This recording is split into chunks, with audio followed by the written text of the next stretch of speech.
समंदर के किनारे एक ऐसी बस्ती आबाद थी जहां लोगों पर अल्लाह की नेमतें हर तरफ से बरसती थी। वक्त गुजरते गुजरते हाल ये हो गया कि लोग उन नेमतों के इतने आदी हो गए कि उनके दिलों से शुक्र का एहसास कम होने लगा। वहां रोजी कमाने के लिए ज्यादा मेहनत नहीं करनी पड़ती थी। मछलियां पकड़ने के लिए दूर समंदर में जाना नहीं पड़ता था, क्योंकि मछलियां खुद किनारे तक आ जाया करती थी। और इंसान की फितरत भी ऐसी ही है, जो नेमत बिना मेहनत के हर रोज मिलती रहे, उसकी कदर धीरे धीरे दिलों से कम होने लगती है। उस बस्ती के लोग अक्सर कहा करते थे, ये समंदर तो हमेशा से ऐसा ही है, हमने इसे कभी खाली नहीं देखा। अब उनके लिए वो समंदर अल्लाह की कुदरत की निशानी नहीं रहा था, बल्कि बस रोजमर्रा की एक आम चीज बन गया था। एक ऐसी चीज जिस पर गौर करने की भी उन्हें जरूरत महसूस नहीं होती थी।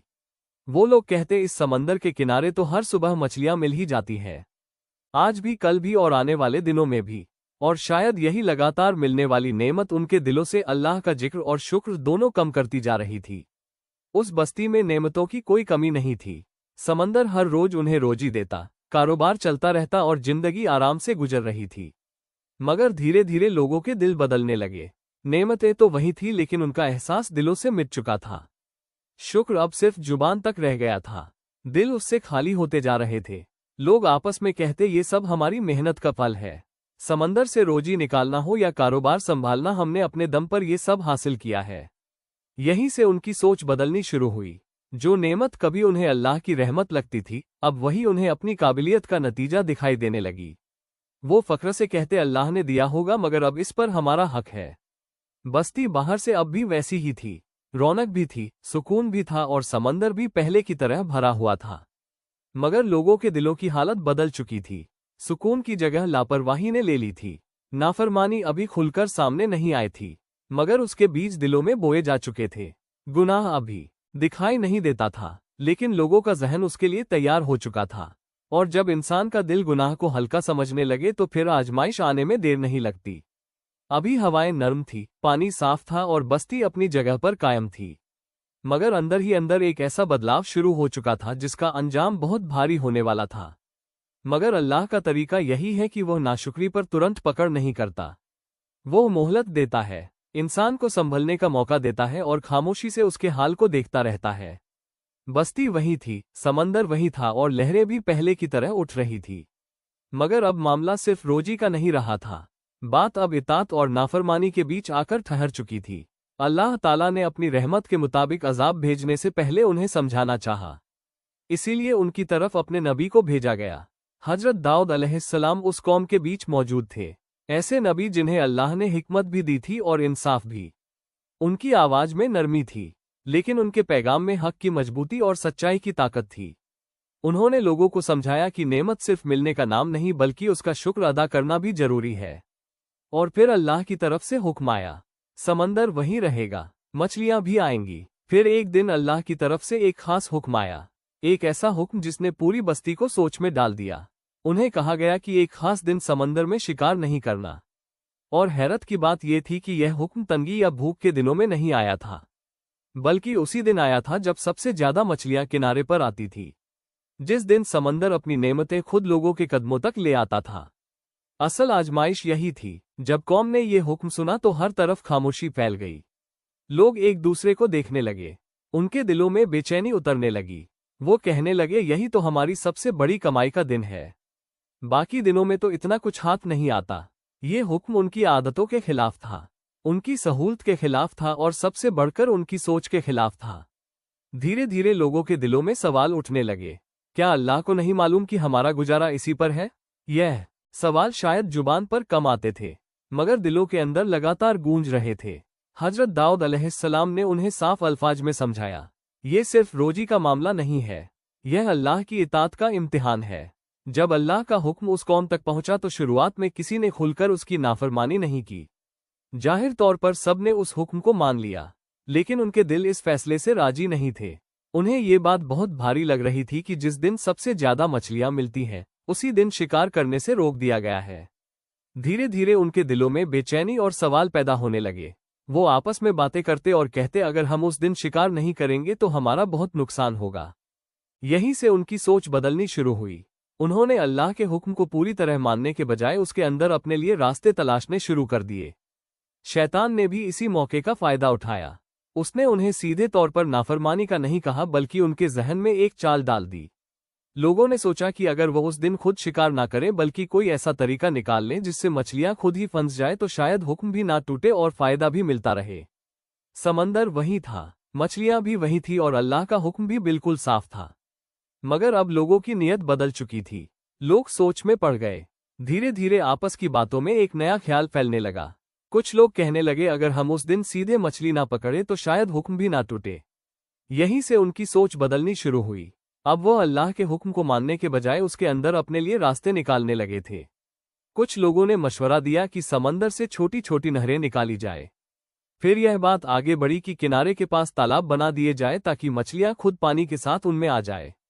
उनकी योजना ये थी कि जिस दिन शिकार मना है उस दिन मछलियां उन तालाबों में जमा हो जाएं और अगले दिन उन्हें निकाल लिया जाए। लोगों को लगा कि इस तरह वो सीधे शिकार भी नहीं करेंगे और मछलियां भी हाथ से नहीं जाएंगी। जाहिर में ये तरीका सही दिखाई देता था, लेकिन असल में वह अल्लाह के हुक्म से बचने की चाल थी। धीरे धीरे लोगों ने खुद को इसी बात पर यकीन दिलाना शुरू कर दिया। वो कहते हम शिकार कहाँ कर रहे हैं, हम तो बस इंतजाम कर रहे हैं। यही सोच धीरे धीरे पूरी बस्ती में फैल गई। लोगों के दिल अब उन्हें गलत नहीं कह रहे थे। उनका जमीर धीरे धीरे खामोश होता जा रहा था और उन्हें लगने लगा था कि उन्होंने हुक्म तोड़े बिना अपना रास्ता निकाल लिया है। यही वो मुकाम था जहां गुनाह करने से पहले ही लोगों के दिल उसे कबूल कर चुके थे। उन्होंने अपनी चाल को गलत मानने के बजाय उसे जायज समझना शुरू कर दिया था। धीरे धीरे पूरी कौम एक जैसी नहीं रही। जाहिर में सब एक ही बस्ती में रहते थे, एक ही समंदर से रोजी लेते थे, मगर उनकी सोच अलग अलग हो चुकी थी। उनमें एक गिरोह ऐसा था जो अल्लाह के हुक्म को बिना बहस के मानता था। उनके लिए मामला सिर्फ मछलियों या कारोबार का नहीं था बल्कि अल्लाह की इताअत का था। वो लोगों को समझाते और कहते अल्लाह ने जिस काम से रोका है उसे चालाकी से करने की कोशिश भी नाफरमानी ही है। वो बार बार लोगों को तबीह करते कि बहाना बनाकर हुक्म से बचना असल में हुक्म को तोड़ना ही होता है। उन्होंने लोगों को डराया भी कि अगर कौम ने अपना तरीका ना बदला तो इसका अंजाम बहुत सख्त हो सकता है। ये लोग तादाद में कम थे मगर अपने मौकिफ में बिल्कुल साफ और मजबूत थे। उन्हें पूरा यकीन था कि इंसान अपनी चालाकी से अल्लाह के हुक्म को नहीं बदल सकता। दूसरा गिरोह उन लोगों का था जो दिल से जानते थे कि जो कुछ हो रहा है वह ठीक नहीं है। उन्हें एहसास था कि लोग अल्लाह के हुक्म से बचने के लिए रास्ते निकाल रहे हैं, मगर इसके बावजूद वो खामोश रहे। ना वो खुद उस काम में शामिल होते थे और ना ही लोगों को रोकने वालों का साथ देते थे। उन्होंने अपने लिए बस इतना काफी समझ लिया था कि हम तो खुद गुनाह नहीं कर रहे। धीरे धीरे उनकी यही खामोशी उनकी पहचान बन गई। वो सब कुछ देखते रहे मगर कुछ कहने से बचते रहे। तीसरा गिरोह उन लोगों का था जिन्होंने इस पूरे मामले को गलत मानने के बजाय अपनी अक्लमंदी समझ लिया था।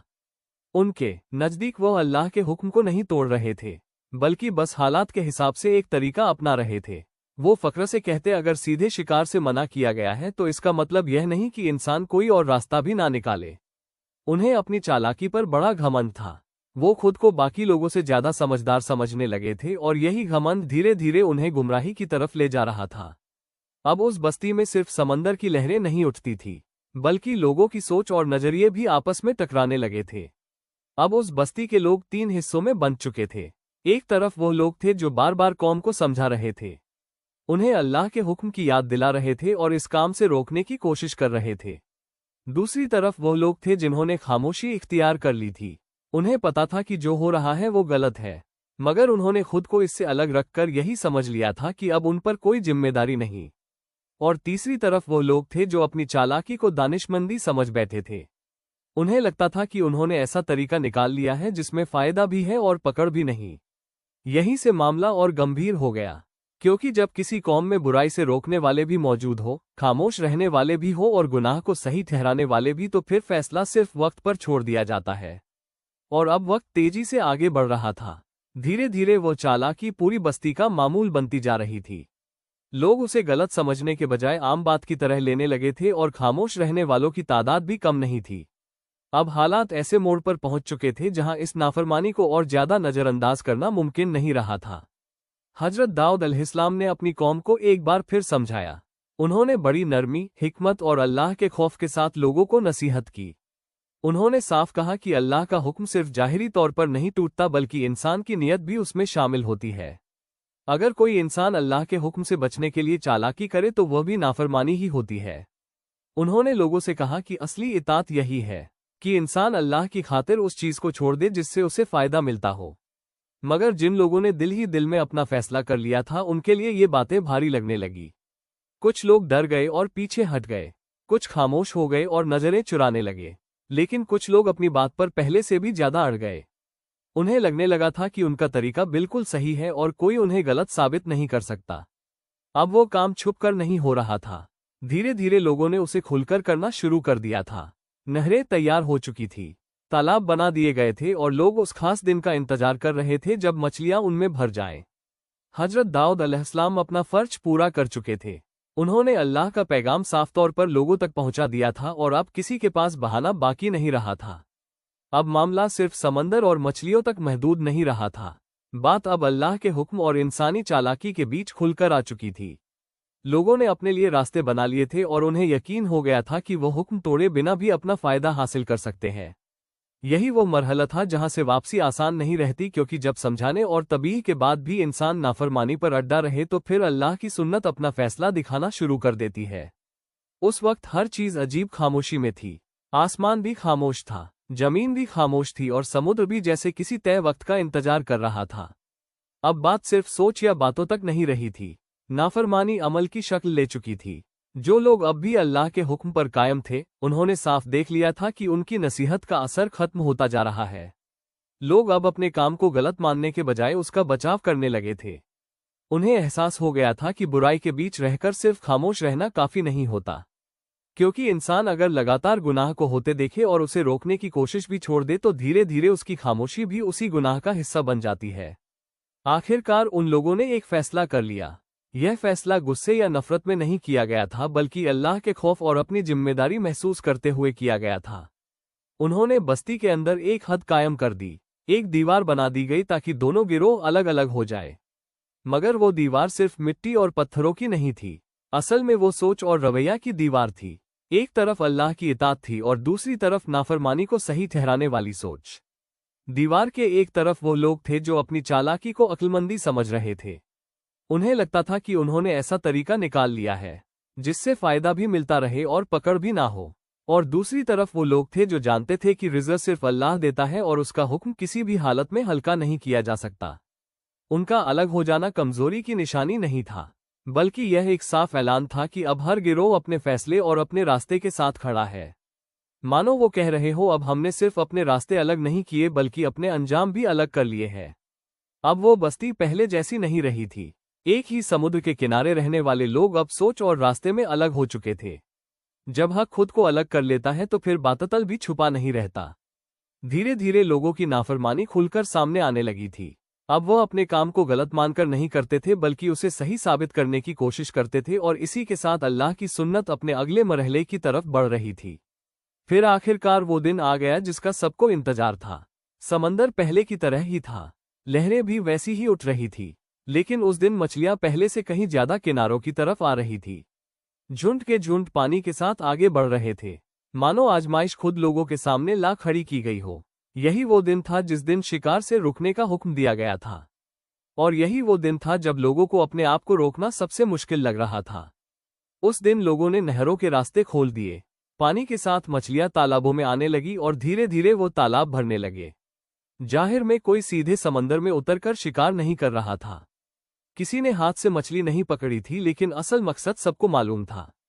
मछलियां उन तालाबों में फंस रही थी, फिर उनके निकलने के रास्ते बंद कर दिए जाते थे ताकि अगले दिन आसानी से उन्हें निकाल लिया जाए। लोग अपने दिलों को यही कहकर तसल्ली दे रहे थे कि उन्होंने हुक्म नहीं तोड़ा, मगर हकीकत ये थी कि अब वो खुली चालाकी पर उतर आए थे। उन्होंने नाफरमानी को इस तरह पेश करना शुरू कर दिया था जैसे वो अब भी हुक्म के दायरे में हो। वो कहते, हमने शिकार तो नहीं किया, हमने तो सिर्फ एक तरीका अपनाया है। लेकिन यही बात उनके गुनाह की सबसे बड़ी दलील बन चुकी थी, क्योंकि अब वो सिर्फ गलत काम नहीं कर रहे थे बल्कि उसे सही साबित करने की कोशिश भी कर रहे थे। और जब इंसान गुनाह के लिए दलीलें ढूंढने लगे तो फिर उसका वापस लौटना बहुत मुश्किल हो जाता है। दूसरी तरफ वो लोग थे जिन्होंने पहले ही खुद को इस नाफरमानी से अलग कर लिया था। वो सब कुछ देख रहे थे, मगर अब उन्हें साफ समझ आ चुका था कि लोगों के दिल बदल चुके हैं। नसीहत का असर खत्म हो चुका था और कोई भी उनकी बात सुनने को तैयार नहीं था। उन्होंने अपनी जिम्मेदारी पूरी कर दी थी। लोगों को रोका भी, समझाया भी और अल्लाह के अजाब से डराया भी। मगर अब फैसला अल्लाह की तरफ से होना था। उस दिन सूरज ढला और रात बस्ती पर उतर आए। हर तरफ खामोशी थी। समंदर भी पहले की तरह शांत दिखाई दे रहा था, लेकिन माहौल में एक अजीब डर महसूस हो रहा था। फिर अगली सुबह जब सूरज निकला तो बस्ती का मंजर बदला हुआ था। हर रोज सुबह लोगों के घरों से आवाजें आया करती थी। दरवाजे खुलते थे, लोग बाहर निकलते थे, बच्चे खेलते थे। मगर उस दिन कुछ भी नहीं हुआ। गलियां बिल्कुल सुनसान पड़ी थी। ना किसी घर से धुआं उठ रहा था, ना कहीं कोई हरकत दिखाई दे रही थी। समुद्र अपनी जगह मौजूद था, लहरें भी वैसे ही उठ रही थी। मगर पूरी बस्ती पर एक भारी सन्नाटा छाया हुआ था। जो लोग पहले ही अलग हो चुके थे, उन्होंने ये सब देखा तो समझ गए कि कोई बड़ा फैसला उतर चुका है। यह कोई आम खामोशी नहीं थी। यह उस अंजाम की शुरुआत थी जिसकी चेतावनी उन्हें बार बार दी गई थी। यह वही लोग थे जो कल तक अपनी चालाकी पर पूरा भरोसा रखते थे। उन्हें यकीन था कि उन्होंने ऐसा रास्ता निकाल लिया है जिससे फायदा भी मिलता रहेगा और पकड़ भी नहीं होगी। मगर उस सुबह उनके घरों के दरवाजे बंद थे। वक्त गुजरता गया, सूरज ऊपर चढ़ता गया, लेकिन बस्ती का वो हिस्सा अब भी बिल्कुल खामोश पड़ा था। धीरे धीरे लोगों के दिलों में डर उतरने लगा। जो खामोशी पहले अजीब लग रही थी अब वही खौफ पैदा करने लगी थी।